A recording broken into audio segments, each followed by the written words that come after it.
G'day guys, Dean from Blog for the Blood God here, and today I have a special video for you where I've got Alex Sacco from France on for an interview. He just came back from winning the London GT, which was a 650 player, 9-round event, and the Mad Lad won it with the Emperor's Children.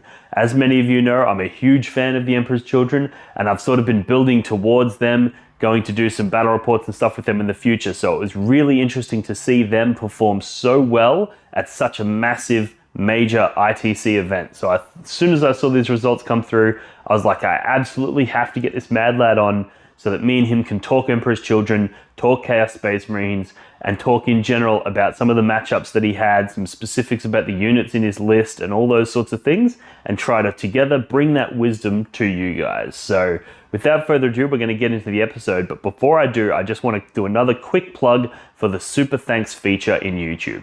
If you want to show this channel some support and encourage me to continue doing content like this, Super Thanks is a great way to do it. It's a one-off donation. You can chuck us $1 here and there, whatever you think this content is worth.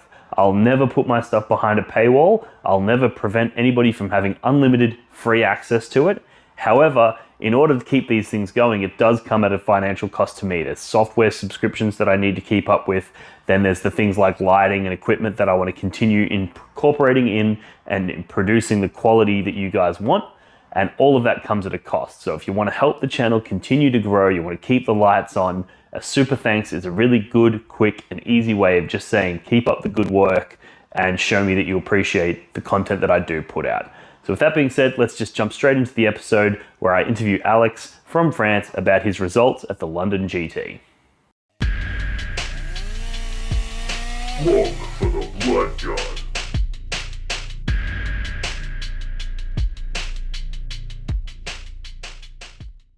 Good. Alrighty, Alex, thank you very much for joining me, and congratulations on your massive win of the London GT. It was 650 players, was it? Yeah, thank you very much for having me. Yeah, that was a lot of players. We was 715 players to go. Yeah, that was massive. Huge. Yeah, a big event. Huge event. So that's a massive feather in your cap. Tell us a little bit about you, your hobby journey, your 40k history, what led you to this monumental win? Okay, so first of all, I was like all of you, a Warhammer player when I was little. I had many things from different armies, sticking them together and playing like those. And then I cut the hobby for a long moment. I only came back 2 years ago. Yep. And I really start competitive plays 1 year ago with Blood Angel at first. And it was at the end of the 8th edition. Yeah. Then I joined a French team that was a little French team at this moment. We played a lot of team tournament together, but mostly in France. I have tend to only 50 players tournament that I've never won, only and third on 2 of them. And until now, my biggest event was the Paris GT. That was 80 players tournament, and I lost in final and came up 7. So yeah. Okay, so it sounds like you've sort of come out of nowhere when it comes to the big leagues 40k. You know, coming in and taking out the that top spot on a massive event. People probably didn't see you coming. Have you always been a Chaos player, or are you sort of chop and change between factions? What's your flavor? I had Chaos when I was little, but in terms of competitive play, my first thought that was Blood Angel was really great. Then I pretty fast switched to Adeptus and then Harley Quinns. I was an Harley Quinn player until then. 1 month ago, I took a look back and say, okay, Harley Quinn are not that great now. They have pretty solid secondary shows. They have great primary deny, but they are not fun to play. No tricks or anything. You can punish an enemy when they make a mistake. Then I took my time and take a look at Chaos Demons and Chaos Space Marines. You know, I always liked Emperor Children as a fluffy side. They were pretty cool. I found Yep. Fulgrim pretty cool. I like Slaanesh. So yeah, I was like, yeah, I'm gonna take a look at what Emperor Children do. Then the rules was absolutely massive. Fight first everywhere, almost everywhere, ignoring penalties on it. Uh, that was massive. So I tried them in TTS for 1 month before Okay. going to Yep. the London GP. And when I was sure I wanted to play them, I bought the whole army, painting them 2 weeks before the event, go with them. That was my first play with Emperor Shidon on a real tabletop. Oh wow, okay. So that's really interesting. So you're saying you chose the Emperor Children primarily and initially because you like the fluff, you like the Slaanesh stuff, you Yeah. like the the narrative of the army, and then you sort of deep dove into it and decided that you would take it more competitively. We'll get into the specific decisions of your list in a moment, Yeah. but were there any other legions that you explored? Was there any other ideas that you were sort of practicing and playing with and cooking up, and then you sort of settled on the Emperor's Children, or was it just Emperor's Children the whole way, no questions asked? Yeah, I wanted to make Emperor Children works at first for this fluffy side, and because everyone was into the Crescent of Bile train, I Yeah. don't want to play a Crescent of Bile as well. This is a really, really strong armies. Uh, and I wanted to create a little bit of surprise with Emperor Children because this army have a lot of tricks, and when people know your tricks, they are better against you. Yes, Everyone know how 100%. to play Crescent of Bile because when they train against Chaos Space Marines, it's again Crescent of Bile most of the time. Yeah. So I took my time and read a really great article on Black Legion on Nova, uh, and Warbearer seemed to be pretty cool also, but I found it less. How can I say that? Less punitive that Unportioned can be. Yes. Unportioned Yeah. for me is pretty hard to manage to get all the trick works because you have less CP in this edition. And it's pretty hard to get all of your trick come in the tabletop. So yeah, Unportioned all the way. And I think I will stick to Unportioned for a moment. Well, I think a lot of people, after seeing your success, are going to probably copy your list. There's going to be a lot of Yeah, people that are sure. going to be running similar things because they're going to be like, well, if he can do it, like maybe I can do it, or like I get a lot of people thinking that like the Leviathan Tyranid matchup is one that they just can't win with Chaos Space Marines. A lot of the people struggle to get over that hurdle. I believe you versed two Leviathan Tyranid lists and beat both of them, correct? Yeah, that's correct. Yeah. I faced David Gellert in my cut round, and I faced Edward, and I can't remember his name, in my 6 rounds. Yeah, Tyrannid is really, really hard to manage. So I had only one plan against them. It's to go really ham because Chaos Space Marine secondary are bad, really bad, all of them. Yeah. The one that is good is Crescent of Bile, so yeah. Approach It Down is the worst secondary in the book, I think. Yeah, it's quite difficult to score high with that adorn the canvas eclectic secondary. So we'll Yeah. do a sort of a summary of each one of your games as best as you can Yeah. remember Okay. in a moment. I think what we should probably do at this stage is just talk about your list, the specifics of what was in it. Obviously we know it was Emperor's Children, we know it was Chaos Space Marines, but let's sort of just do a breakdown of what was in the list, and then we'll go back and go through each unit and sort of talk about the decisions Okay. that led to including that unit. So, if you want to just give us the TLDR and sort of run us through your list. Okay. So if I take the list that is best playing, we are starting with the Dark Apostle. So it's an auto include for every Chaos Space Marines player. Doesn't matter the Legion. I think maybe Crushing of Bile can manage, but yeah, I think it's really better with that. Illusory Supplication is real broken stuff. I mean, Yeah. your thermic block is an Arlequin boat. No. Even in melee, in shooting, it's really, really, really powerful. And the turn you need to go arm. Since your Mark of Slaanesh, you have Blissful Devotion, which give you advance and charge. And advance and charge with Arm Shooter is really great with other prints. So auto advance 6 inches, charging 6 inches plus d6 plus 1 if you are Abaddon nearby. Yeah, that's massive. Yeah, it makes those Terminators really fast. Yeah, and I've took a game like that, but we will talk after that. Yep. I have a Lord Discordant. I know there is two school on that. Some people like Lord Discordant, some people prefer the print. Like Vic, for example. Vic, in my mirror match, prefers the print for open up the secondary game, which Yep. I understand, of course, but for me, the Lord Discordant has a damage output that only can be matched by Abaddon in the Codex. Yeah. He help me on so many matchup. He's slow, he have big base and the vehicle, but when he goes in, nothing survive. I mean, so yeah, for me the Lord Discordant is a must-take. The Flamer is pretty powerful, 18 inches, auto hits 2d3 plus 2 since we are Chaos Space Marines. Yes. Mortal wound on 6s with Flamospite. Flamospite that is reroll wound in melee, and mortal wound on 6s to wound in shooting and in melee. So every fight you made with him, it's an average of 5.4 mortal wounds in every fight. Yeah. So yeah, Which is it's so many pretty mortal powerful. wounds, and you'd get that on top of your normal Yeah. damage as well. So yeah, it's very, very powerful.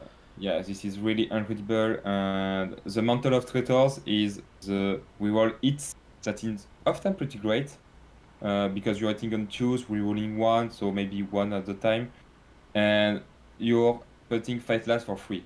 This is Yep. massive. This is really massive. Yeah, on the Lord Discordant, we lose one of the bonus of the relics that is giving an aura everywhere on the battlefield. But to be honest, that doesn't matter since the damage output is really great. I did go against 9 Blob Tyrannic Warriors and go straight through with the Lord Discordant. Yeah. After that, I have a Master of Possession. So this is the second auto-include unit for me because at first I tried the Anthony Pitt list that they took Lucius instead of the Master of Possession. But I find the Master of Possession really, really, really powerful. Casting 3 spells at 24 inches from your units and not enemy units. This is really powerful. Even against needs, I never got denied one time. Yep. Because Yeah, well, he's you're quite easy to casting keep 24 outside of that Tanoi range because Yeah. he gets that additional. Yeah, it's quite good. Yeah, I mean, I think we are the only one codex that can reanimate units at 24 inches and not 6. Yeah. This is massive.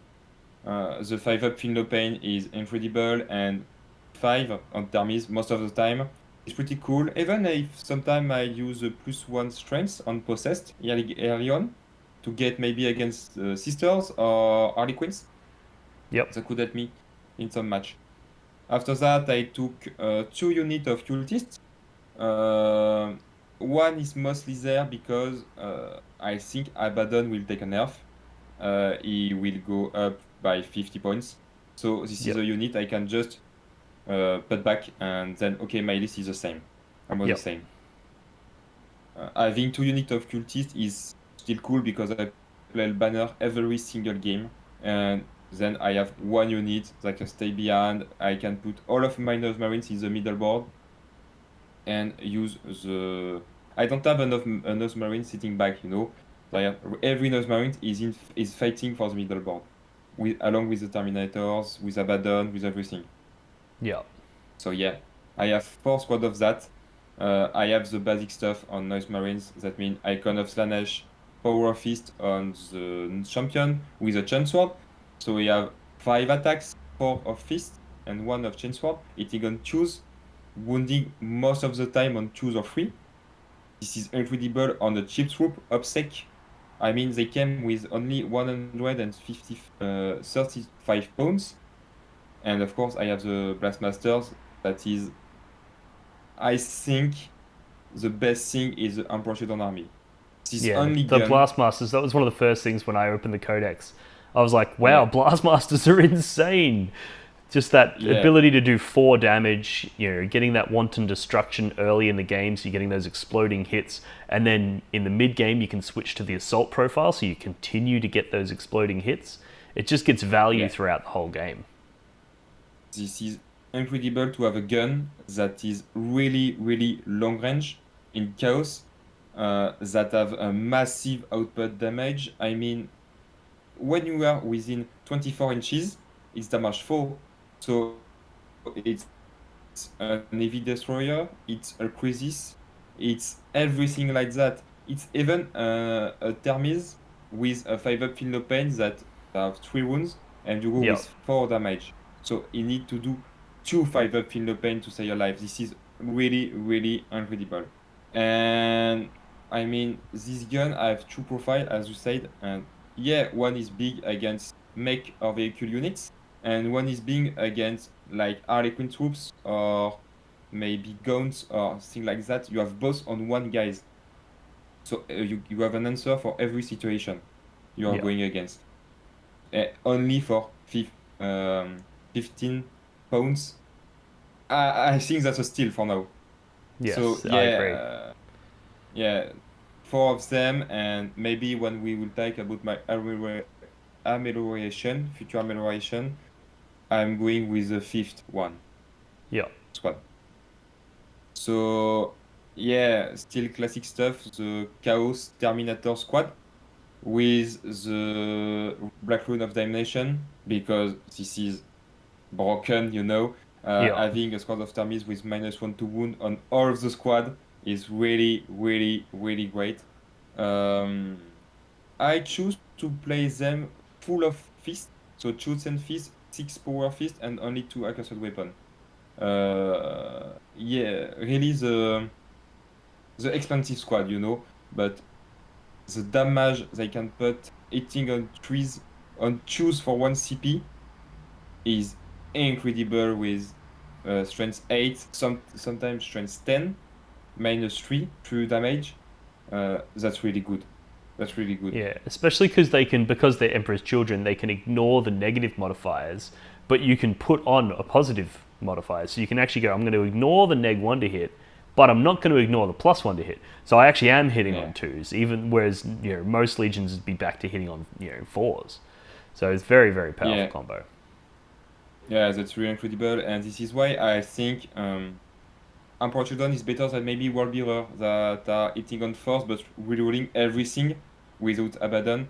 But sometimes you don't have any reroll because the opponent say, okay, no reroll on this. Yeah. And you're just hitting on 4 when I'm hitting on 2s. So yeah, it is really good. I had 2 complimentals also because I have points. I have 10 points left. Yeah, this is my best units in the armies, along with Abaddon and the Lord Discordant.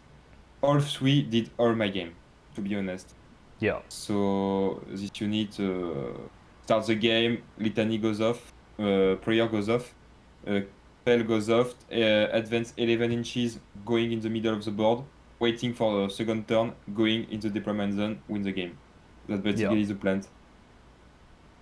I have 5 possessed because I play a lot in WTC, and in WTC possessed is pretty cool because you can search small units that are infiltrated in the middle of the board, or they can just stand behind a ruin and just go at the opponent who come to you. Yep.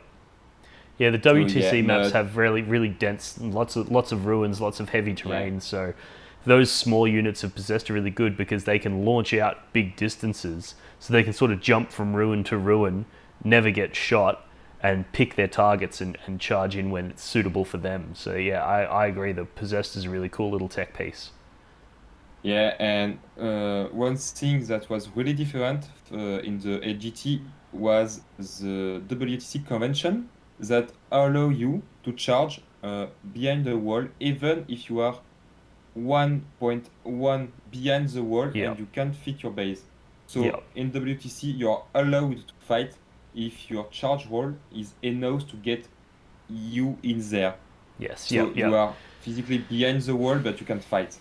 Yeah, I think most So yeah, tournaments around the process of world have adopted that these days. It's a pretty reasonable solution because otherwise people would just make sure they don't leave enough room for your base and now you can't charge the units. So I think that's a very yeah, that was a reasonable nightmare for solution. me. Yeah. All the tournaments, that was a nightmare for me because my Terminators have 40 inches, Yeah. process 40 inches, and Abaddon is 60, I think, inches. So Yeah. I can't just fit behind the ruin. I need to always do the turn. Yeah. Yeah. So in the WTC, I think process are better, to be honest. Yep. Sometimes WTC have the reputation to have really a lot of dense covers, so that's fine. But because I'm pro children, so I'm okay with that. But you had a lot of ruin that have sometimes really strange angle. I mean, you can shoot me from your deployment zone sometimes because the angle is really weird. When in LGT we had less ruins, but Okay. Yep. really, yeah. I mean, I could hide every single of my model behind a ruin in LGT, and this is not the case in WTC, for example. Yep. Yep. So I may take a fifth squad of Noise Marines. I had a Venom Crawler because 105 points is a steal for this one again. +1 to cast, so most of the time it's just a +1 to cast. Against needs is just okay, I have malus, no bonus. Casting really like that because I Yep. deny Shadow in the Warp. And of course I have Abaddon with Warlord Tray, so 2 of them are bad and 1 is really powerful. I mean, Abaddon for free, Rolling Charge, +1 attack, D3 against Imperium is massive. Yep. Is really massive. So yeah, this is my list. This list is classic because I took the Vic list first and Anthony list. I made a mix of these two and I've come with that. Yep. I've also taken a look at Madzi list, who came 8th in Nova. So this is a mix of these three. I've took out the Demon Brains because I prefer violence in the battlefield. I like to kill my opponent, struggle them, and so they forget their secondaries. They're not playing the primary game well because they struggle with the Discolored, Abaddon, Thermis Blob in their deployment zone. More of my game style. But yeah, everything is really basics for Emperor Children. Yep. You know, I think you're absolutely right in that one of the things that Emperor's Children do particularly well is they do so much damage and they're so reliable. Like you're hitting on twos, that's very reliable. Your Blastmasters do serious damage, that's very reliable because you know your opponent can't make you negative to hit. They can't challenge you in that way. And then also when it comes time to do your advancing and charging, you're getting that Honor the Prince. So you're getting really reliable results there, and that allows you to just lay the pressure on your opponent and kill so much of their stuff so fast that, like you said, they start forgetting about their secondaries. They start forgetting about what their game plan was, and they start trying to just react to the punches you're throwing in their direction. And then they start making mistakes, and then Emperor's Children are really good at punishing them for making those mistakes. So yeah, I think your list is really, really nice. I was, to be honest, I was quite surprised to see Emperor's Children do so well at such a large tournament. So there must be some element of player skill there as well. Like let's not focus too much on the list. So maybe let's just talk about some of the matchups that you had and some of the challenges that you faced and how you overcame those challenges. Okay, so I'm gonna do all of my game and focus on the important one and the difficult matchup. Are you okay with that? Yeah, absolutely, man. Yeah. Absolutely. So my first game was against an Imperial Guard. So I was like, because Guard is all codex. I think is pretty bad against everything, but not against Chaos because just of the Relic of Cadia. Yes. Yep. And then I took a look in the detail, and he was not Cadian. Oh no! I mean, when I saw so that, the one I was like, the one trick that they have against you, he didn't even have. yeah, I was like, whew, it's okay. And yeah, the game was not that interesting in terms of match because he had the first turn, he did nothing because all of my units were in cover. Then I have the turn. It was on scenario 21, like the final, so you need to hold the centers. I mean, yeah, I have my 10 termies in the centers. What you're gonna do? Nothing, right? And yeah, just waiting for that. Abaddon, turn 2, advance and charge, killing one tank commanders. The Disco Lord, killing one tank commanders, clicking one Manticore. That was the end. Yeah. It was the end, pretty fast. Yeah. That sounds like a pretty straightforward matchup. So Yeah, you only need to don't be scared, advance 11, and charge. yeah. That's all you need, to be honest. Because, yeah, your Litany hitting on force, no reroll is good, but he's sometime already hitting on force, and he's not that much rerolling when he's not Cadian. So, yeah, that's cool. The second match was against Ryan Williams, I think, an Harley Quinn player. This is one of the difficult match of Chaos Marines, I think. Harley Quinn is...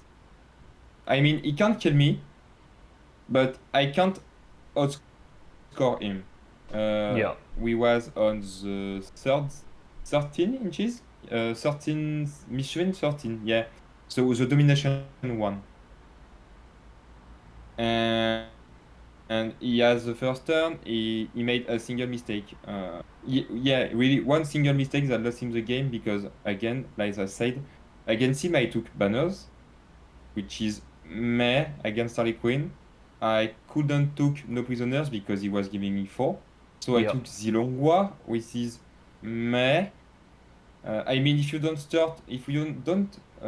start the game with the Long War, you're going only max 12. So I think this is bad. And I took Assassination against Harley Quinn. So you know how difficult that was to do the game. Yeah, there's some challenging secondaries there, but I think him going first would have been a pretty big advantage for you because I'm assuming you would have had your stuff deployed quite defensive, quite safe. He would have had to have moved out into the middle of the board and expose himself, and then you could just spring that trap on him. Yeah, this is exactly what happened because he bought a boat on the objective, taking not all objective, and I think he made one mistake. He put 2 boats, 3.1 inches of my termies, so he could move block them. But when doing that, he was 5.7 inches to my Disco Lord. So the heroic intervention. Yeah, the one of the boat just got murdered by my Disco Lord, and then that opened everything, that opens the way to all of the characters. So turn 2, I got 1 Shadow Seer, I got the Troop Masters, I got 3 boats, I got 10 players, and I only let the Solitaire live because Solitaire is hard to kill, you know. So yeah, turn 2, he lost all of these characters almost, only 1 Shadow Seer, only 1 Solitaire, only 15 troops left. So yeah, that was the end just after that. So we played again 1 turn, and that was the end. I think the Harlequin versus Chaos Space Marine matchup is really interesting in the way that we kill them really efficiently. We're really good at killing them, but they're also really good at killing us. So it sort of becomes a game where the first person to slip up that tiniest bit just gets obliterated. So it's a really bloody matchup, and as long as you play a really tight game and you just don't make that first mistake, because once you've got the upper hand, you can make mistakes later in the game. It's not going to matter because you've just steamrolled them. So it sounds like that's what happened. So congratulations on not being the first one to make the mistake. Thank you very much. And yeah, I mean, Adequate they focus a lot on termies and everything, but yeah, you can't never ever kill termies. Okay, but I mean, you have the speed and the mobilities and the weapon to kill my Noise Marines that are holding objective. You can pretty reliably kill my characters with a Solitaire because I'm Slaanesh. So for 1 CP, you're rerolling everything against me, which is massive for a Solitaire. So yeah, he can really easily kill my Dark Apostle, my Master of Possession, and even Abaddon is not really safe because, you know, there is this spell, Mirror of Mind, that doesn't need line of sight, that can target character, 18 inches. So yeah, you just need to do that 2 times on Abaddon, charging Abaddon, do mortal wounds, do 1 mortal wounds in fight phase and he's done. Yeah. Yeah. So Yeah, I had a only have my game. Thermies against him. I had a game where I was running Abaddon and I got defeated by a Harlequins player because I forgot that they had a that strat where they could move after you declare a charge. So I basically moved out Yeah. into the open. He zipped away and I was like, oh no, now I'm standing there in the open. And then in his turn, he just obliterated me and he killed Abaddon in a single turn because he just moves up, does some Yeah. psychic damage, does some shooting damage, charges, does damage in that phase as well, and then he goes in and does the damage in combat and kills me. And I was just like, okay, Harlequins are a problem that I thoroughly underestimated. So yeah, no, it's impressive Yeah. to see that you were able to get that one. That's a good win. Thank you. And after that, I had the Sisters matchup, which is really okay for use because, I mean, Sister can't kill use. Yeah, they can kill Warner's Mines, but they are really slow. Sisters is really, really a slow army. This is why I've stopped playing them, to be honest.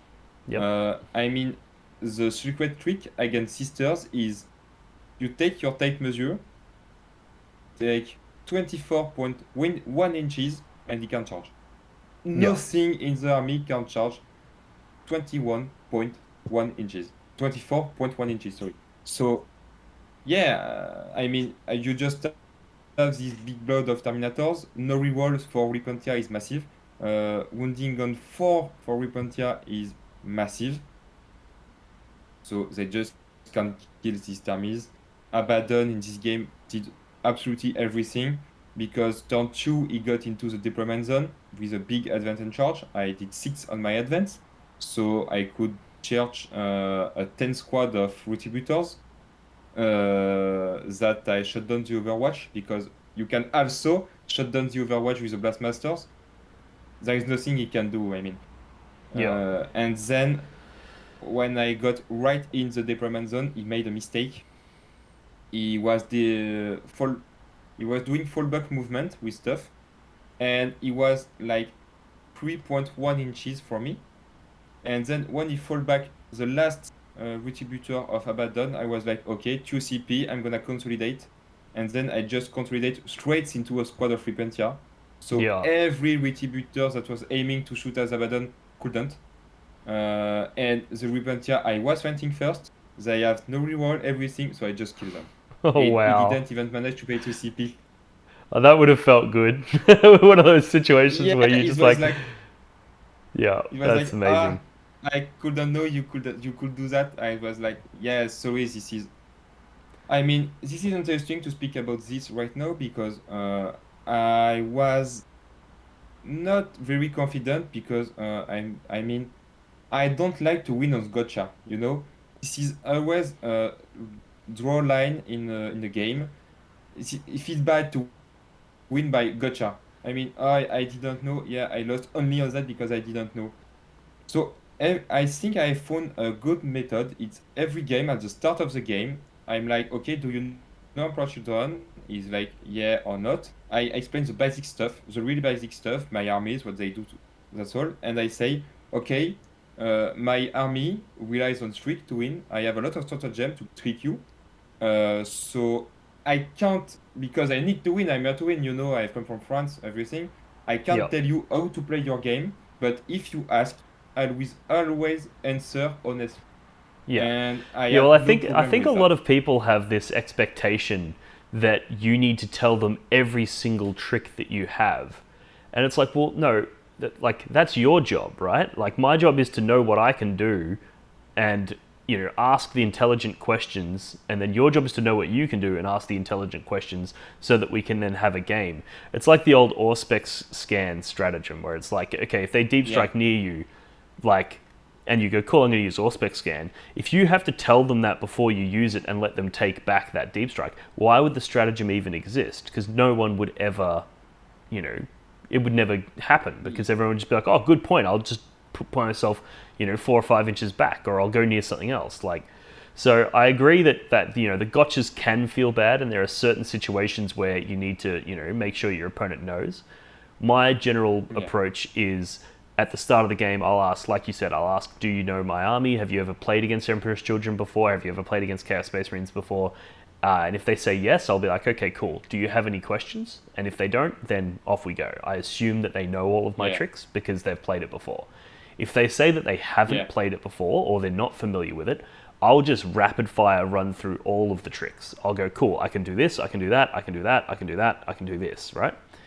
And then conversation over. And then if they forget by turn 4, if they forget that, oh wait, you can consolidate after, you know, this, that, whatever. Well, it's like, well, I told you at the start of the game, it's not my responsibility to continuously remind you of how I can beat you, you know? As long as they have that information, then I think you're good to go. Yeah, I agree with you on this one, and because when someone tell me, okay, so you can heroic 6 inches, right? I'm like, yeah, and I'm trying with him to get, okay, with that, okay, we are 6.1. I'm okay with that. I help him because he asked me to help him. So I help him on this one. Because the opponent remember my stratagem, and on the table, maybe you can't always fit. I don't, well, this is the straight line, and I got the sister on that. This is not the only one I got on that, and this stratagem is really massive. It's better than Harley Quinn because it's 6 inches, so I mean, you can't disengage from Harley Quinn because some things that the sisters player didn't want to write, because we had the discussion on this. He was like, yeah, but I'm 3.1 inches, so you can't do that. I'm like, no, it's not an heroic intervention. It's a consolidation. So you need to be 4.1 inches. Yes, because you get to basically consolidate 3 inches, which would put you within 1 inch, which is an engagement range, so therefore you're in. Yeah. So that was, I mean, an easy game because I had all of this stuff stuck on Abaddon, and he couldn't kill him in one phase because sisters, you know, and he lost one shooting phase on that. So that ended pretty easily. I was pretty scared this match because, again, like Harley Quinn, the secondary matchup is bad. We have nothing in secondary pretty cool. When sisters just exist, and I'm like, oh cool, I did 10 points this turn because I exist on the board. Yeah. Like Necrons, I mean, it feels pretty bad, this difference. But it's okay. We need to do more violence at them and kill them turn 2 rather than turn 3, and we are okay with that. Yep, I agree. After that, I did a really, really stressful Blood Angel game because Blood Angel is, to be honest, an easy match. Really easy match for you. Because, oh, you're charging me? Okay, I fight first. Oh, you're charging last? Okay, I'm fighting on death.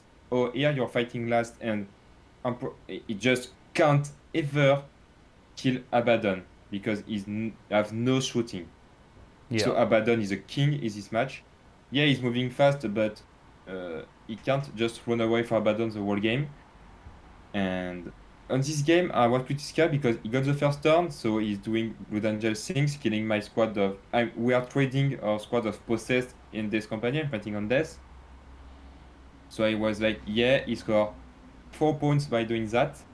Since I left one Death Company alive, he scored with 1 wound because of the Feel No Pain. He scored 4 more with Relentless Assault. Mm-hmm. So I didn't even move one model that he has 8 points ahead of me. So this game, I did one other trick that is pretty cool.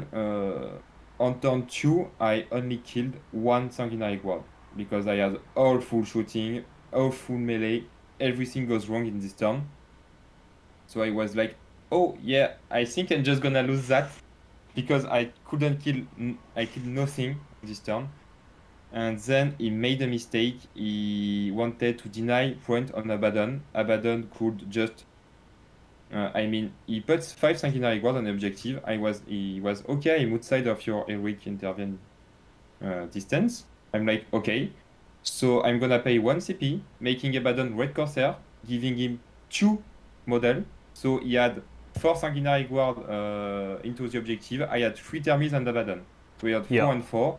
At the start of one phase, I'm going, hey, now I am 5. And then I took the objective, scoring 12 points, then advance and charge him, killing Dante, more assassination point, and the snowball come from here. Wow. That's a very good trick. That was Red Corsair is always for the advance and charge, but in this case, it matters that was a second point on Yeah. this Legion. Sounds like you're getting some serious mileage out of Abaddon. You're getting a lot of value there. Yeah, I mean, Abaddon is gonna obviously get nerfed. He can't stay like that. I mean, he had more than the player sister had more than Vol. Yeah, we had 20-point difference between these two. This is not possible. This is Yeah. really not possible. Yeah. So just after this turn, I could charge everything, almost everything in one turn, and I just got rid of all of the armies.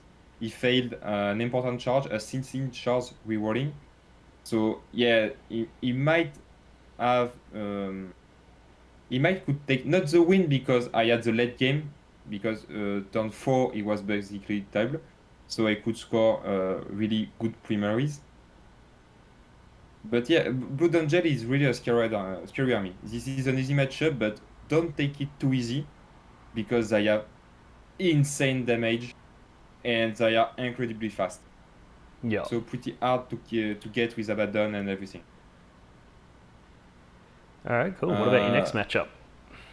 Next matchup was probably the difficult one on papers. It was against David Gaillard, I think. Gaillard, with rank 3rd in ATC. It was playing Needs, Leviathan Needs. So, you know, I was pretty sad about that because I was 4-0, only 10 needs in the all of this player for the 5th round. I was, oh no, just gonna lost on this. I couldn't take the cut. But okay, I'm gonna just focus, play my game, and I'm gonna try something really bold on this game. You have the first turn, if I remember well. You have the first turn, moving just things, doing mental interrogation, and staying back in this deployment zone. Yep. On my turn, I put my prayer on my termis, auto advance 11 in the middle of the board. It was the mission where you could move objective. I don't remember the number of this one, but yeah. So I'm just going in the middle of the board on the objective, and I'm putting Abaddon next to the Thermis blob. But behind the ruin, behind the button, there was my Dark Apostle. I mean, I didn't have 3 CP to pay 1 CP, intervene 6 inches, fight last on something on Abaddon, then kill I mean, that was a trap for the Tyrann. Because at the start of the game, it was like, hey, do you know I can kill your Abaddon with my Prince? I like, yeah, with the Hive Tyrann, I mean, can one-shot Abaddon. So I was like, yeah, but do your thing, your needs. There is nothing you can do in this game for now. So yeah, go ahead. And I just threw away my Abaddon. He took the bait. I had a bit of luck on this bait because my original plan was to, yeah, go with your T1 on Abaddon, my team, charge, mortal him, fight him, kill him. But you couldn't consolidate back in your deployment zone because I had this 6 inches heroic and you are stuck to my Dark Apostle in my deployment zone now. This was my original plan. But David didn't have really much luck on this one because he did only 2 mortal wounds with Psychic. He failed the mortal on charge. Okay, and then he fights Abaddon. I was like, maybe I can survive. So he charged. 1 CP, my Dark Apostle goes in. 1 CP, my late CP, I'm gonna transhuman Abaddon. And see if I tank it. And then he turned 2s with 5 attacks. Rerolling, he missed 1. Then he wound on 4th. Full rerolling. Only hit 1 wound. So I take 1 mortal wound and do my save. And then Abaddon just murders the prince. Just one-shot him, you know. And it was like, oh no. I mean, it was like, that can't be possible. I can't lose my IF1 turn 2 like that. I was like, yeah, this is what's happening because Yeah, that's true. That's really true on that. He had a bit of unluck. Not doing mortal wound is really unlucky. Doing only one wound is pretty unlucky. Yeah, that's, let's be honest, that's right. But as I told him, your friends couldn't move back since I had my Dark Apostle engagement range with him. Yeah. So he was gonna die anyway. That was the trap. I think he was a bit too greedy on that because I has told him, you have a better secondary choose than me. You have banners like me, so we are 50-50. You have mental interrogation, and you have a killing secondaries when I have two killing secondaries. So I need to come at you. And you have needs. You can just kill my blob of termies. Yes, and it's gonna take 1-2 turns, but you're gonna just murder them. Between Mortal Outpost, Warriors, Prince, Ice Tyrant, I mean. Yeah. And he chose to play an aggressive game. Got punished really, really hard for that because I killed the Prince, the Ice Tyrant, sorry. And then I charge both of these Neros on turn 2 and kill them both. So we Yeah. had no character left, turn 2s. And that was basically the end of the game. Yeah, I think a lot of Tyranid players these days, they get a little overconfident because their faction is so powerful. They feel Yeah. like they can just do whatever they want with no penalty. And when you obviously come up against a player like yourself that knows how to set traps, try to bait them out, and then exploit them, a lot of Tyranid players are just going to fall over under that pressure. So that's really inspiring to hear that, you were able to do something with the Chaos Space Marine where you're demonstrating that player skill is still a very relevant part of the game. Because there's a lot of people out there that'll claim, there's no skill in 40k anymore, you just take the most powerful net list, and, whereas you're demonstrating there very strongly that that's not the case, and that player skill is still very important. Yeah, thank you for that. Yeah, I mean, it may be something pretty strange to just throw away Abaddon with, the carry one. I'm gonna take it, but I'm gonna take your Ice Tyrants. And if I take your Tyrants, you have no more Synaptic. Yeah. And okay, Abaddon is worth the price for that. Just for that, Abaddon is worth the price. And of course, he was unlucky on this. So this is, this game ended 95 for me to 52. That Oh, yes, it's a really blow. big win as well, yeah. Yeah, that's big blow only because Abaddon survived. See, if Abaddon didn't survive, I think I would have still won this. Yep. But no with that much gap. Yep. In my sixth game, I was again a needs, Leviathan needs. His name is Edward, I think, if I remember well. Same. Really the same list, 2 RPs, I've still run and everything you can find in the list needs. Yep. I had the first turn and I could kill 1 RPs first turn with my Noise Marines, so that's cool because RPs are really, really painful to deal with. And I don't have Prince, so I need to kill them in shooting only. So yeah, killing 1 early game was pretty cool. And then I did the same thing, but because I had the first turn and I didn't spend CP at first, I had this time 3 CP. So when the Prince come on Abaddon, same deal. I had this time 2 units that could intervene on the Prince. I had the Dark Apostle, same configuration beyond the ruin, and I had the Lord Discordant. So obviously I made the intervene with the Lord Discordant, 0 CP, fight last, Abaddon kill the... No, he left it with 1 wound, I remember, 1 or 2 wound, and the Lord Discordant kills the Hive. So yeah, just after that, turn 2, again a need lost his Hive Tyrant on a Trix. And he was like, oh no, yeah, oh no. So you've done the same. You've essentially done the same trick twice. So clearly they didn't talk. Clearly they didn't talk in between the games. They're like, oh, how did your last game go? And you're like, oh, I went against Tyranids. And they're like, oh, how did it go? And you're like, I'll tell you after this game. Yeah, that was like really the same trick. I think this is one of the tricks we can do. Yeah, it's We very might good. have one other option to survive if we Warbaddon is in situation where he can't be smite, he can take damage from shooting, then you can survive with transhuman because you're in a ring from first save missed.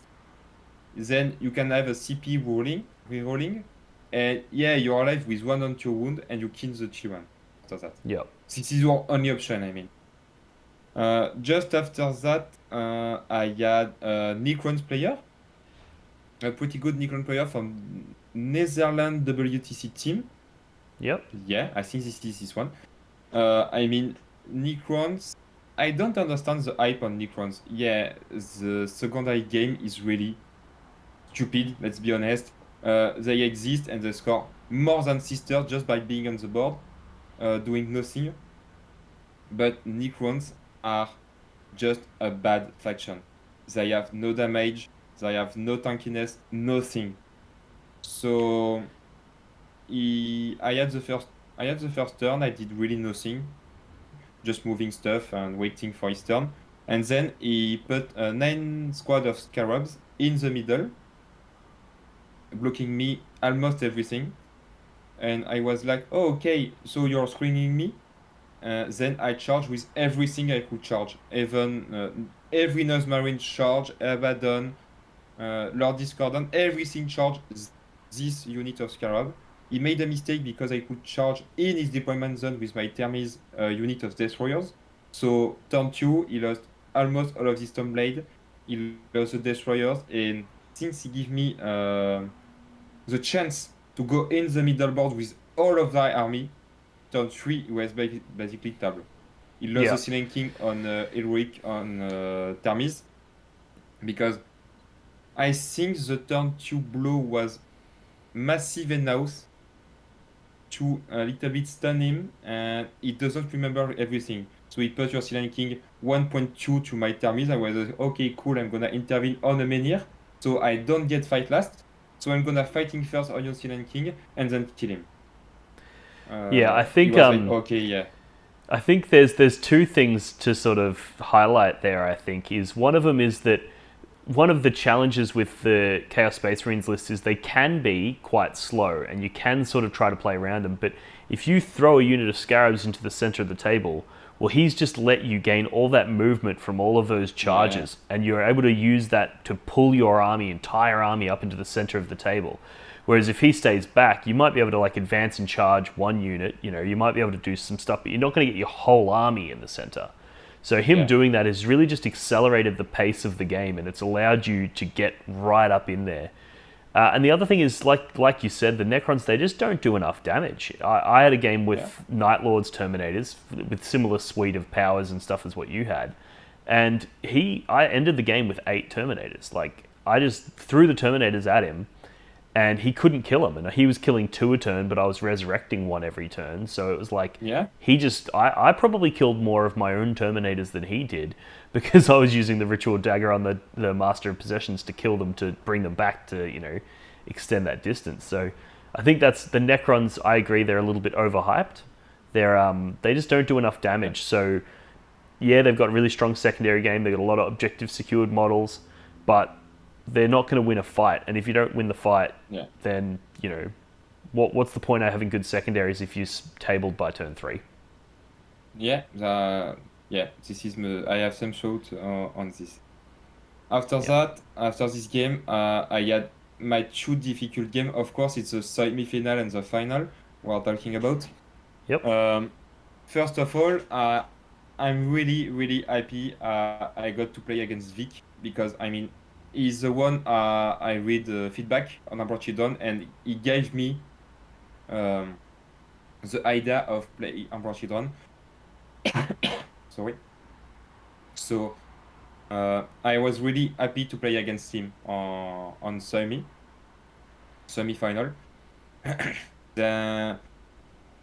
On this one, I made again a bold choice because he had more shooting than me. He has this fifth squad.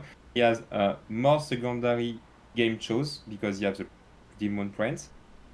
So I wanted to go second, really. He wanted to go second because we had the same blob of termies going in the centers, and the first going in the centers is gonna lose. He has the first turn, he's going in the centers, passing everything, every single buff. I'm like, okay, I'm not gonna have this chance to turn. I know approach children. I'm gonna go in the centers as well with my Abaddon and Terminators. Every of my shooting goes out, and I throw everything into his Thermis blob. I know it's a bad idea because I play this Thermis blob as well. And Yeah. when the opponent do that, he lost. But I was like, yeah, my Thermis blob, I have more fists than his. He has only 3 fists in the whole squad. So I'm gonna just gonna try to put more violence at him. And on shooting, I kill only 1. I'm like, oof, that's pretty hard. Abaddon charge, kill 3, I think. And then I had the luck to kill 4 again with my 3 with my Thermi squad. So we had I don't remember well, but I think he had 4 or 3 left. Yep. He had a command test. He do the 6s on the command test, then one another run. He was like, wow, that's a massive blow, really massive blow. Early on. Yeah, I mean, having only 2 termies left at the start of the second turn against someone who has 10 termies left is really hard. I made one mistake this game, and he made one too, but I think his one was worse than mine. Just after that, he charged with everything into my termies blob, his Abaddon going in, everything.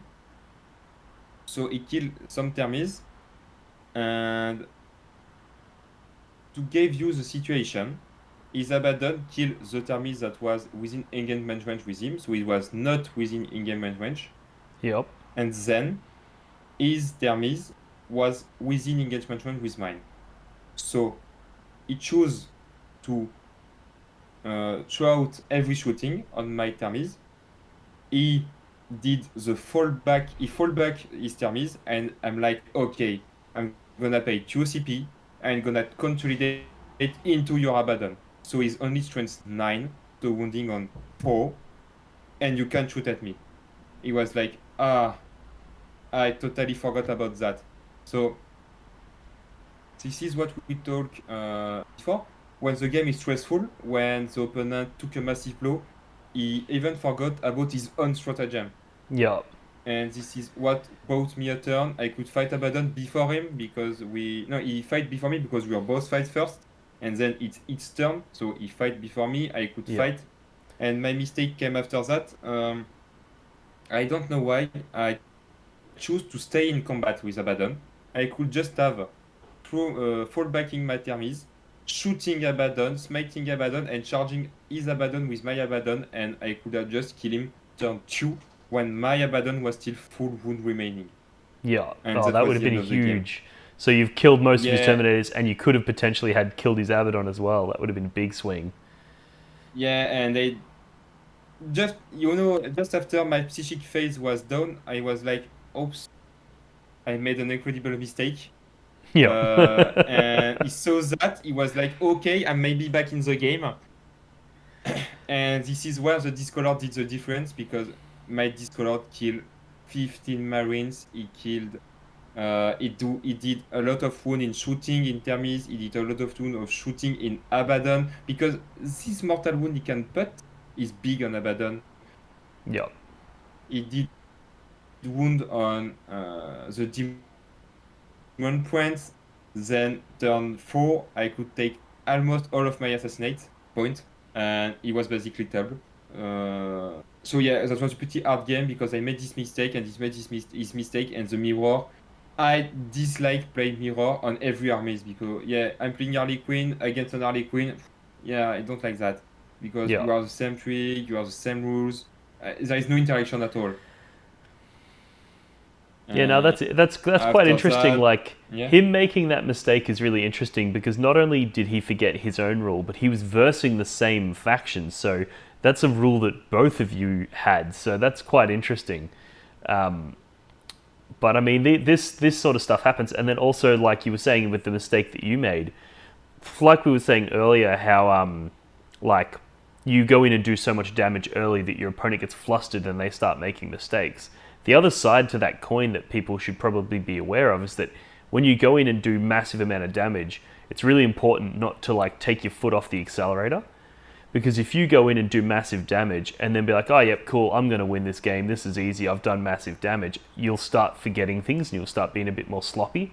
So just making sure that you keep on point at all times, even though you did go in and do massive damage, you still need to keep that focus up and make sure that you're not making those mistakes down the track. So that's a really interesting sort of counter side to the coin of what we discussed earlier. It's interesting.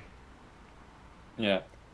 Yeah, I agree with you because I found I lost more game when I was scared of everything. I was playing really defensive, not going everything. When you are going at the right moment, because I don't like the all-in style.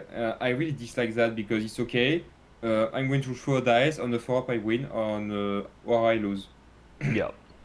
There is people playing all-in, going everything turn 1, turn 2 in the middle, and I'm gonna just try every charge, every shooting.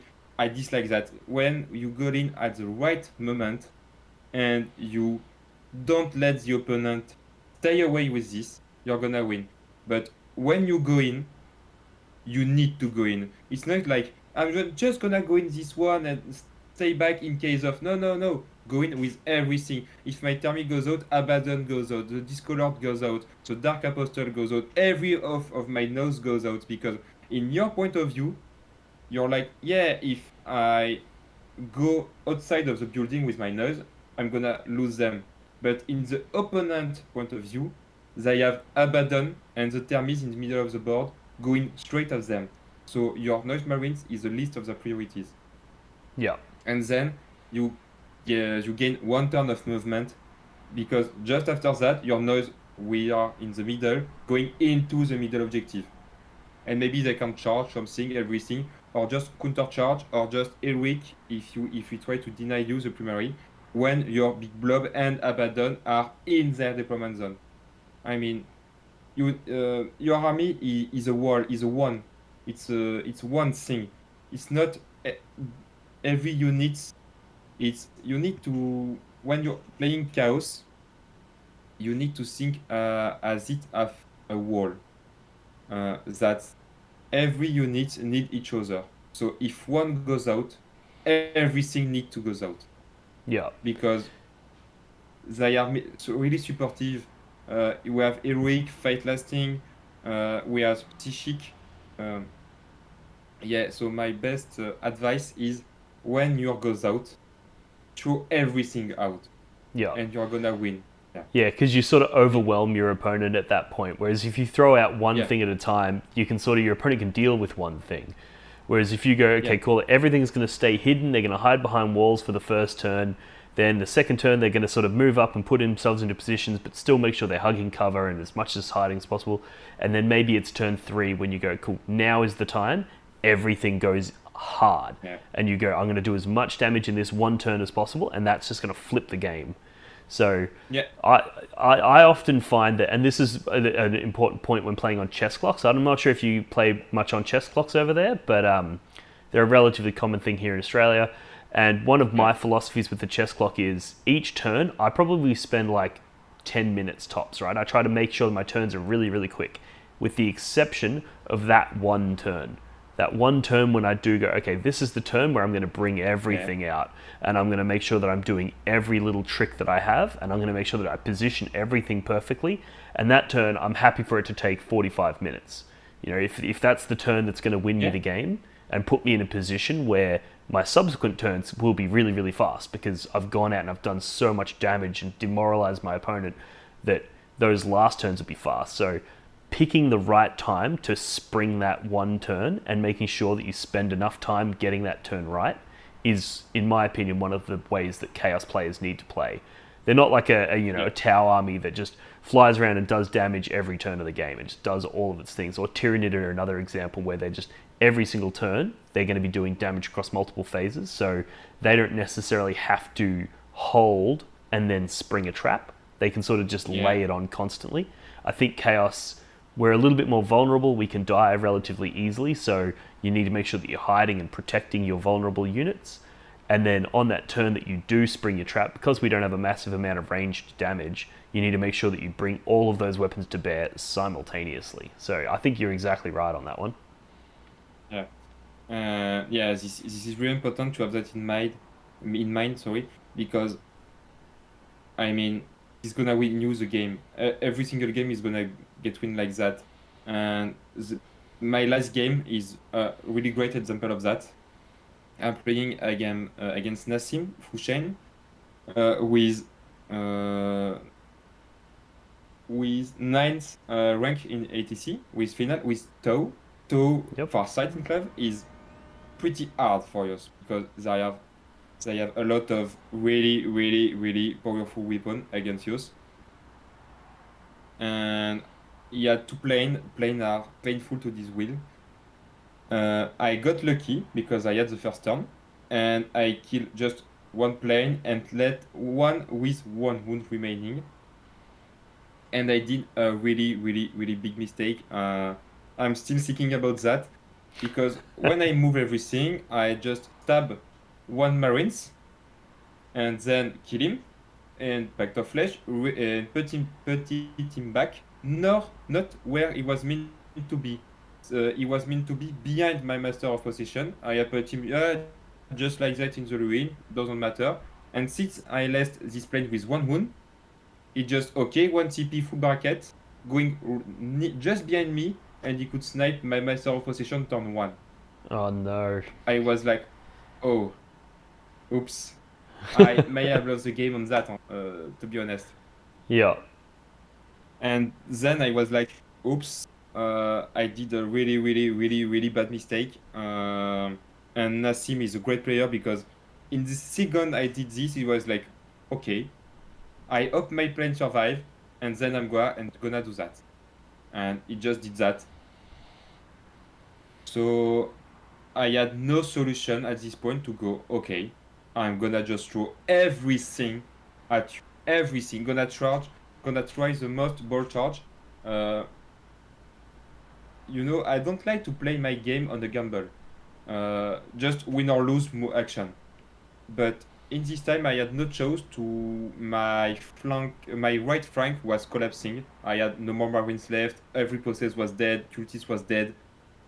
Only the Lord Discordant was alive here. I was like, okay, I'm gonna move. I have a 7 in charge, so it's 9 against Tau. 9 on the dice. It's Yep. pretty hard, to get. If I go out with everything, I need to try this.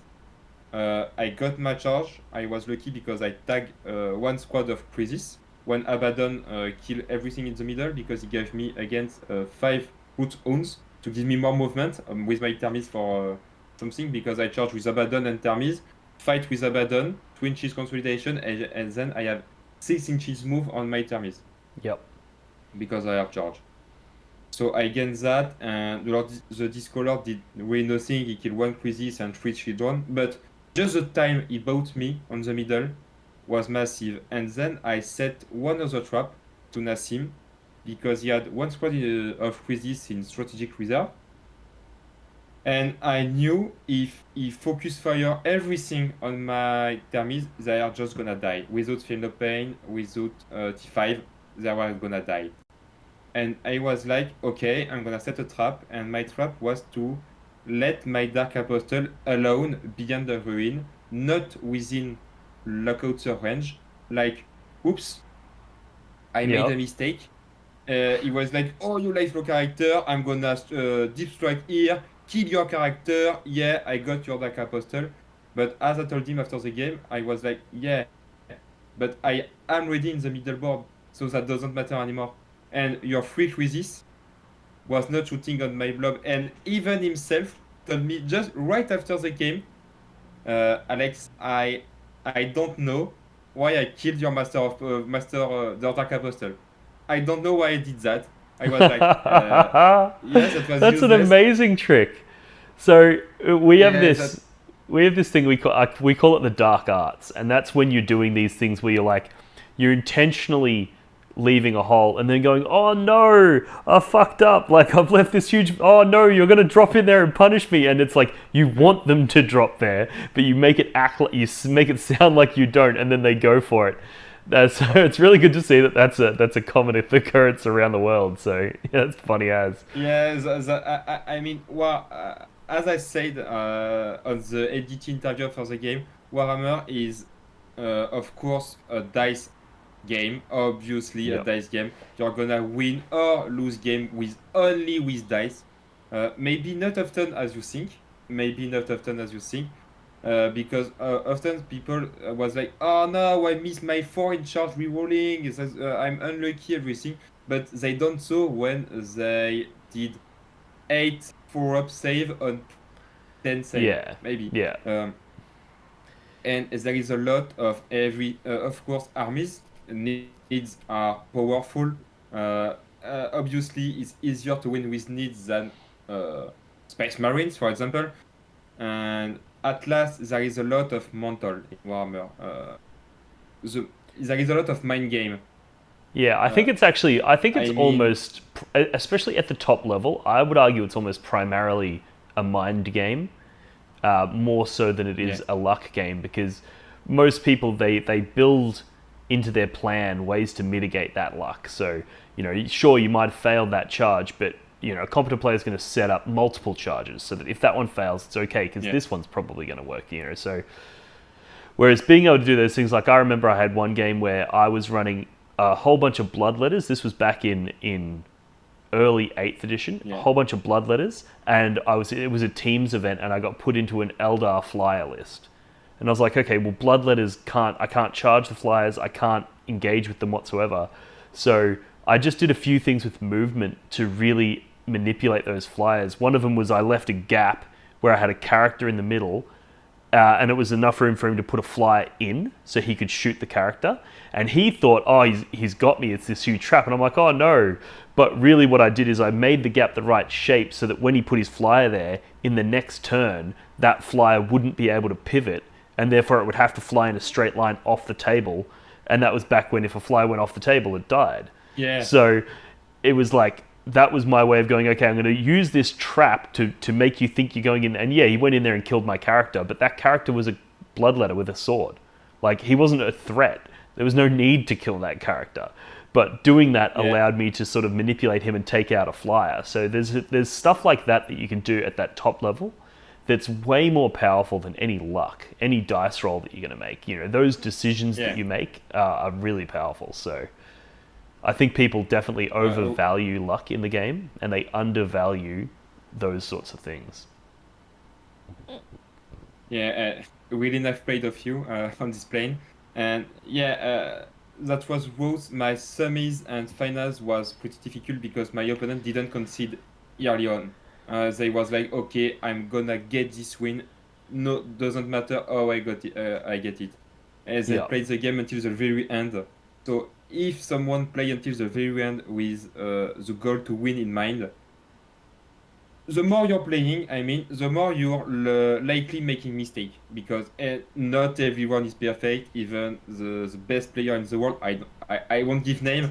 I want someone in mind, but I won't give name. Can do mistake. Because that was my 9th game, 8th and 9th game. We was pretty exhausting event. So obviously we are gonna make mistake. Like I made mistake with my Master of Possession. Nassim made mistake with his Deep Strike. Obviously, it's a mind game, and making what gonna win you event is punishing mistake, and this is why I've chosen Emperor Children, because they have the abilities to punish mistake really, really hard when my back army, Harley Quinn, can't do anymore. Yeah, absolutely. I think that more often than not, the winner of a game is going to be A, the person who didn't make any mistakes, and B, the person who's able to punish their opponent when their opponent does make mistakes.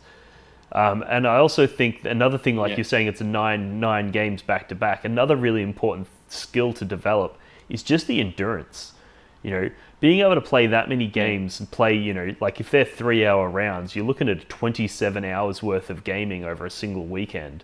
Like the stress that puts on your body, your mind, you know, all of those sorts of things, building in that endurance to go that long.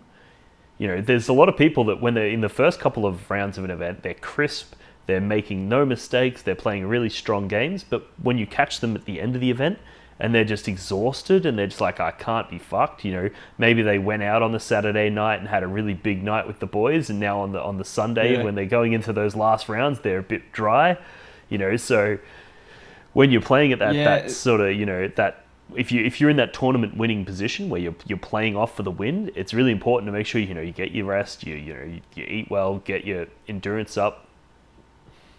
This is right. I mean, I came to from France with 3 friends, and I was like, okay, guys, I got in the top bracket, so now I'm not gonna drink, I'm not gonna do anything, I'm just gonna sleep early on, and see you tomorrow, right?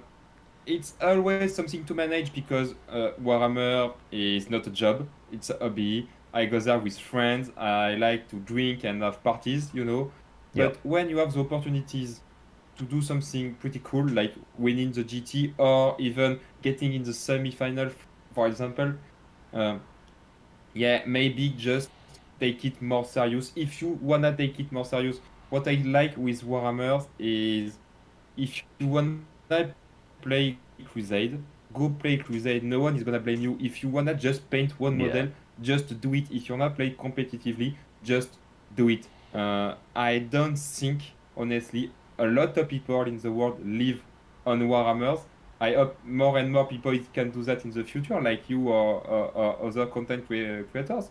But it's very inexpensive hobby, and it's gonna at the end always cost you more than gain use. So exhaust is to take in count, and it's a balance between a fun and take it serious. Yeah, one of my sort of approaches when I'm attending a tournament is I always go into the tournament with the goal of trying to win or trying to, you know, get on the podium, come in the top 3 or something like that, right? I always go hard. But the second I lose a game, and I'm like, okay, well, I'm not likely to win the event now, especially if I lose a game early. That's when I go, okay, cool, I'm going to get on the beers and have a great weekend away with the boys. So one of two things is going to happen. I'm either going to have a great weekend away with the boys, or I'm going to place really high and be really proud of my results. So, whereas it's hard to have both. Yeah, I agree with that. Yeah. All right, so that's a really good summary of your games. Were there any units or elements in your list that you thought were particularly high performance that did really well, or anything that you thought underperformed and maybe didn't do very well? I won't be very surprising on this one, but obviously Abaddon, Terminators, and Lord Discordant. Obviously, these 3 won me games a lot of game. Like Real War, you have backup and supplies unit. I need this one. Obviously, the Dark Apostle is really important. The Master of Possession is really important. But in terms of killing and gamey points, Abaddon, Thermis, and Lord Discordant. These 3. My least useful unit was, Possessed are broken in some match, and they don't do well in other match. In the needs match, they just get smited off. EV Venom shot, they die. Okay, cool, they did nothing. In the Tau matchup, same, they just raise a banner and die. In the Sisters matchup, in the Astra matchup, they got me a lot of points because they could go fast. They are pretty good. I kill Sisters because you put them strength 6 with the mutated invocation, and they wouldn't choose on Sisters. That's cool. And since they are fast, they can tag Astra Militarum pretty fast in the game. Like, oops, you did one mistake, I'm gonna move 9 inches, kill this cause of guard, moving 3 inches, and maybe click one vehicle early on. Yep. So that's pretty cool. How did you find the Venom Crawler? Was that a particularly useful unit, or is that something that you could potentially consider not taking? What were your thoughts on that unit? It's pretty cool. I mean, the first list I tried was really exact same of Madzi list. We ended 8th on the Nova, and he had 2 of them. After some game, I was like, the second one is disappointing. I'm gonna take 20 cultists, so I have backup units. And one is way than enough because, I mean, you don't wanna shoot at this thing because it's 9 wound, 3 up save, T7, maybe -1 damage with your stratagem. Yep. 5 up invulnerable save. So it takes a lot of resource to go down and is not that menacing. You know, when you have Thermis, Abaddon, and everything on the board, a Venom Crawler is really that you're not your priorities. But in the game, it's cool because it's 6 shot at 36-inch range, 6 good shot. When he fight in melee, he fight pretty well. He can kill Marines pretty cool. At least 3 Marines is not something hard to get. And the +1 to cast is big, really, really, really big. Yeah, I because mean, failing that delightful Agonies, and that can be a real problem. yeah, the Delightful Agonies is on 5 up on 2 dice. So yeah, in some game you're gonna fail it, spend a CP, fail it, but okay, but it's not your game. You're gonna play 1 turn without it. Okay, but in every other turn you're gonna get it. It's obviously gonna get it.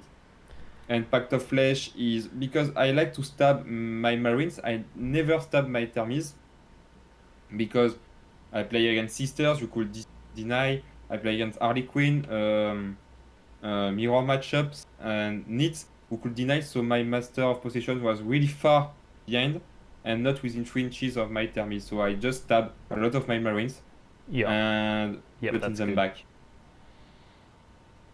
Yeah, no, that's really cool. All right. So what about future changes or innovations to the list? Is there any like future versions that you're thinking of where you're like, okay, next event I want to try something different, or are you going to continue on this path? To be really honest with you, I want to try 5th squad of noise instead of possessed. Yep. But I'm really waiting for the data slate to come. I think it's pretty soon enough. A lot of rumors are saying it's going to be this coming weekend. So yeah, I just hope it go down pretty soon and wait what I can do. I don't think I'm delusional because I don't really think Emperor Children is gonna get nerfed. I don't see them take pawns for now. Maybe possessed a bit. Abaddon. Thermis are not the problem. It's Relic that is the problem. But Thermis itself is not really a problem. It's slow. It have only 3 attacks. If the Terminators couldn't take the Black Rune of Damnation, then no one would take the unit. It'd just be never heard of. It's the relic. It's the relic that makes that unit powerful. So I don't think Terminators are gonna take it. I don't see Nose take it as well for now, because Emperor Children created a surprise in LGT because one came first and one came third. When everyone, I saw some comments on Reddit, everyone was like, what? An Emperor Children and not a Creation of Bile first? This is pretty interesting. So yeah, I'm waiting for the data slate, and my only change I see for now is 5 squad of noise instead of possessed. Yep.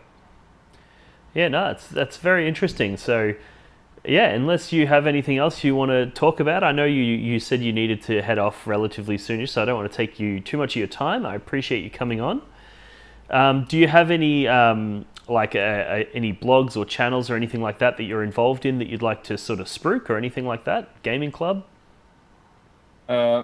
I have nothing like that for now because, as I told earlier, I'm pretty new player Yep. competitive. So yeah, it's pretty hard to get in contact with content creator because social media, no, just my personal Instagram, for example. So no, don't worry. It was a pleasure to discuss with you. Uh, I come back when you want. Yeah, I'd love to have you back on. So thank you very much for your time. I appreciate it. And yeah, thanks again. And we'll see you guys in the next one. Alrighty, guys, I hope you enjoyed that. Make sure you like, subscribe, all that good shit.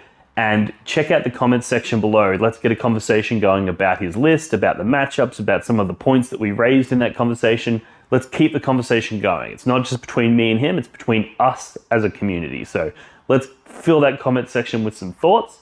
Also, this is one of my first times doing an interview. So if that's the sort of content you'd like to see, let me know and I'll try and reach out to some of the other top tier players, see if I can get them on, have a conversation, and also let me know what you thought about my interview style. So this is something that I'm obviously still very new at. One of the things that we had was a challenge with the webcam in this video, so you'll notice that I'm just using the shitty webcam off of my laptop. And once again, this is where the support on Patreon and the support with the super thanks goes, because I'd like to purchase a new webcam that's going to increase the quality of the content that I'm able to do, get some new software and work with, the various ways of doing things to make the channel a little bit better and make the content a little bit better for you guys. So from my perspective, I don't really care about the quality of the content because I'm the guy on this side of the camera. What I do to increase the quality of the content, I do it for you. So showing your support in the Patreon and the super thanks and all of the various ways that you can support this channel, they go a long way to help me give you guys what I think you guys deserve. So with that being said, I'll leave it here. Thanks for tuning in. Huge thank you to those who already support me on Patreon. I love your work. We have great conversations in the Discord. We've got a Patreon exclusive Discord. I'm working on some new merchandise, some dice, some shirts, more objective marker designs, all of those sorts of things. There'll be links to all this sort of stuff in the description below, so check those out. Tune in next time, and I'll see you around.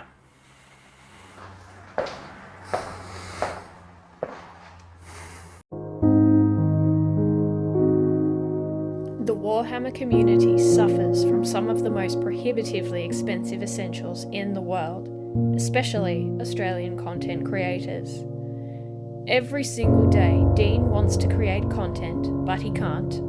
Suffering from old, worn-out brushes, expensive model kits, and costly software and equipment he can't endure much longer. Just look at this dirty paint water. Would you drink this? Would you let your child?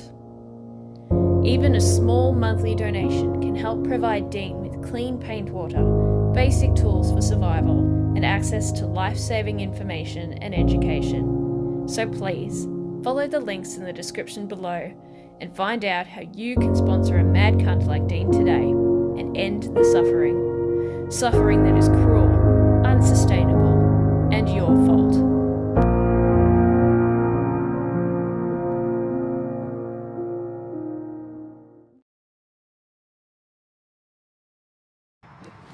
Do your objective markers ever get lost behind terrain or other models and become difficult to see? Do they ever get bumped and accidentally moved during a game? And do they ever spark arguments about distances? Well, not anymore. Introducing the blog for the blood god, not even remotely patented neoprene objective markers. Made from the same material as astronaut suits, or maybe military equipment, or probably neither of those things, this 2mm thick neoprene synthetic rubber is tear resistant, water resistant, and is designed to last. But that's not all. The blog for the blood god, not even remotely patented neoprene objective markers come in a variety of different designs and styles to suit any faction represented in the Warhammer 40,000 universe. These objective markers are a perfect gift for yourself or a friend and are a perfect way to flex and show your opponent that not only are you a smarter, cooler, and better 40k player than them, but you also have more disposable income than they do. For the low price of $25, you'll get not one, not two, but 6 neoprene objective markers perfectly designed for 9th edition Warhammer 40k. But wait, there's more. For a limited time only, people who sign up on Patreon to support Blog for the Blood God as a Skull Champion tier $5 per month member will gain access to a custom design service where I will design a unique logo to support their gaming club, like the one I did to the left here for the Potato Farmers local gaming club here in Melbourne. Follow the links in the description of this video to pick up your set today.